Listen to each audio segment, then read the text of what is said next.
Hola chicos, bienvenidos, ¿verdad?, a nuestro nuevo semestre escolar, nuestro segundo semestre. Vamos a estar hablando en la clase de ciencias sobre el ADN en la semana del 11 al 14 de enero. Ya habíamos hablado de los alelos, de los genes y lo hereditario, pues vamos a hablar ahora del ADN.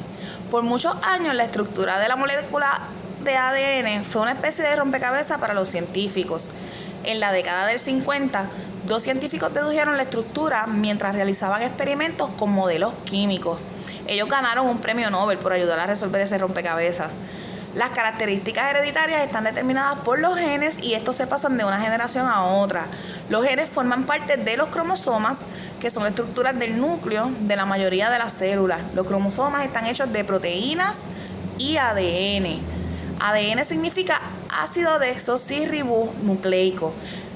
Y el ADN es el material genético, es decir, es el material que determina las características que heredamos. Pero ¿cómo es el ADN? Vamos a hablar sobre las piezas de rompecabezas. Los científicos sabían que el material que forma los genes debe ser capaz de dos cosas. Primero, tiene que dar instrucciones para fabricar células y mantenerlas. Segundo, se debe copiar cada vez que se divide una célula, de manera que cada célula contenga genes idénticos. Los científicos pensaban que solo las moléculas complejas, como las proteínas, podían hacer esto. Se sorprendieron muchísimo al aprender todo lo que podían hacer las moléculas de ADN. Los nucleótidos, que son las subunidades del ADN. El ADN está hecho de subunidades llamadas nucleótidos. Un nucleótido se forma con un azúcar, un fosfato y una base. Los nucleótidos son idénticos, excepto por la base. Las 4 bases son adenina, timina, guanina y citosina. Cada base tiene una forma diferente. Los científicos suelen referirse a ellas como con la primera letra del nombre, por ejemplo, A, T, G y C. En la figura 1 que tenemos aquí vamos a mostrar el modelo de los 4 nucleótidos.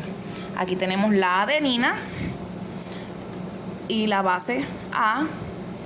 Tenemos la timina, la base T. Tenemos guanina, que viene siendo base G. Y citosina, que es base C. Vamos a hablar sobre las reglas de Chargaff. En la década de 1950, un bioquímico llamado Erwin Chargaff descubrió que la cantidad de adenina en el ADN siempre es igual a la cantidad de timina. También descubrió que la cantidad de guanina siempre va a equivaler a la cantidad de citosina. Sus descubrimientos se conocen como las reglas de Chargaff. En el momento de su descubrimiento, nadie sabía la importancia de estos hallazgos, pero las reglas de Chargaff más tarde ayudan a los científicos a entender la estructura del ADN. Ahora vamos a hablar del descubrimiento de Franklin. Algunos científicos de Gran Bretaña descubrieron más pistas acerca de la estructura del ADN. En la figura 2, que viene siendo esta que tenemos aquí, se muestra a Rosalind Franklin, la tenemos aquí, a Rosalind Franklin, que es una química británica, que pudo tomar imágenes de la molécula del ADN. Franklin obtuvo las imágenes mediante un proceso conocido como difracción de rayos X. En ese proceso, un rayo X choca contra una parte de la molécula y el rayo rebota. El patrón de los rayos que rebota se graba en una película. Las imágenes de Franklin sugerían que el ADN tenía una forma espiral. Ahora vamos para el modelo Watson-Crick. Durante la misma época, otros 2 científicos trataban de resolver el misterio de la estructura del ADN. Eran James Watson y Francis Crick, que aparecen en la figura número 3 que tenemos aquí. Después de ver las imágenes de rayos X de Franklin, Watson y Crick llegaron a la conclusión de que el ADN debía tener aspecto de una larga escalera en espiral. Pudieron entonces construir un modelo de ADN usando materiales simples de su laboratorio. Ustedes construyeron un modelo, los marshmallows y el gusanito que hicieron era un modelo. Pues ellos hicieron, ¿verdad?, su modelo usando materiales simples del laboratorio. Su modelo coincidía perfectamente con los descubrimientos de Chargaff y Franklin. Finalmente, el modelo sirve para explicar cómo se copia el ADN y cómo funciona dentro de la célula. La estructura doble del ADN. En la figura 4 que tenemos aquí, podemos ver la forma del ADN. Como puedes observar, una hebra de ADN se parece a una escalera en espiral, como podemos visualizar aquí.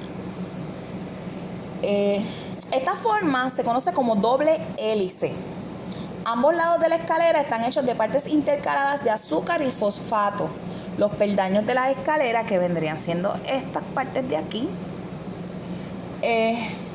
están hechos de pares de bases. La adenina de un lado del peldaño siempre va con la timina del otro lado. La guanina siempre va a ir con la citosina. Vamos a observar cómo la estructura del doble hélice coincide con las observaciones de Chargaff. Cuando Chargaff separa las partes de una muestra de ADN, descubre que las bases se combinan siempre y se presentan en cantidades iguales. Para representar la forma en que las bases se combinaban, Watson y Crick trataron de seguir las observaciones de Chargaff. También usaron la información que habían obtenido otros químicos acerca del tamaño y la forma de cada uno de los nucleótidos. Como resultado, el ancho de la escalera de ADN equivale a la suma del ancho de los pares de bases. Solo los pares de bases correctos van a encajar con el ancho de la escalera. ¿Y cómo es que se copia el ADN? La formación de pares de bases permite que la célula replique el ADN o haga copias de él. Cada base solo se une con otra base. Por lo tanto, los pares de bases son complementarios unos de otros y ambos lados de una molécula de ADN son complementarios.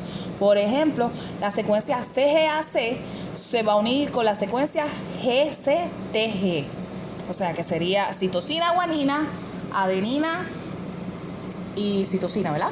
Y acá sería guanina, citosina, timina, guanina. ¿Cómo es que se hacen las copias?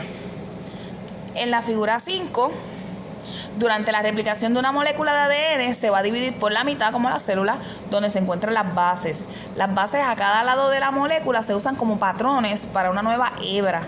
Cuando las bases de la molécula original quedan expuestas, se agregan nucleótidos complementarios a cada lado de la escalera y se forman dos moléculas de ADN. La mitad de cada una de las moléculas de ADN es ADN viejo y la otra mitad ADN nuevo. El ADN se copia cada vez que se divide una célula. Cada célula nueva tiene una copia completa de todo el ADN. Las proteínas que hay dentro de la célula se encargan de separar, copiar y volver a unir el ADN. Por lo tanto, el ADN se encuentra generalmente junto a varios tipos de proteínas. Otras proteínas intervienen en el proceso de llevar a cabo las instrucciones escritas en el código del ADN. Aquí, ¿verdad? Y aquí en la figura 5 tenemos la ilustración que muestra el ADN separándose por la mitad de manera que se pueda hacer una copia nueva. Se forma una nueva hebra complementaria a lo largo de cada mitad de la molécula original. Bueno, y esto va a ser todo por esta semana. Espero que estén bien, espero que hayan pasado unas bonitas vacaciones. Lo que les resta ahora es contestar las preguntas del final de esta sección. Dudas, preguntas, pues se pueden comunicar. Bye.